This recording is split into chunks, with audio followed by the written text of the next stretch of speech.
நோன்பின் கண்ணியத்தை உணருங்கள். நோன்பை அடைவதற்கு முன்னால் யார் அல்லாஹுடைய பாதையில் ஒரு நாள் நோன்பு வைக்கிறாரோ அவருடைய முகத்தை அல்லாஹ் 70 ஆண்டுகள் நரகத்திலிருந்து தூரமாக்குகிறான்.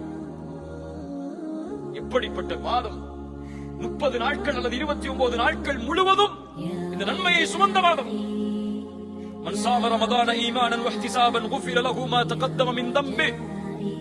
யார் ரமதானுடைய மாதத்தில் ஈமானோடும் நன்மை எதிர்பார்த்து நோன்பை வைக்கிறாரோ அவர் முன் செய்த பாவங்களை அல்லாஹ் மன்னிக்கிறான்.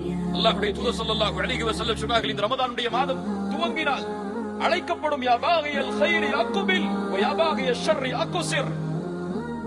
நன்மையில் விரைபவரே முன்னேறு, தீமையை செய்பவரை குறைத்துக்கொள். இது அதற்குரிய மாதம் அல்ல. ரமதானை அடைவது அல்லாஹ்வின் அருள். யார் அதை பாதுகாத்தார்களோ அவர்கள் பாதுகாக்கப்படுவார்கள். யார் வீணடித்தார்களோ அல்லாஹ் அவர்களை பாதுகாக்கட்டும். அவர்கள்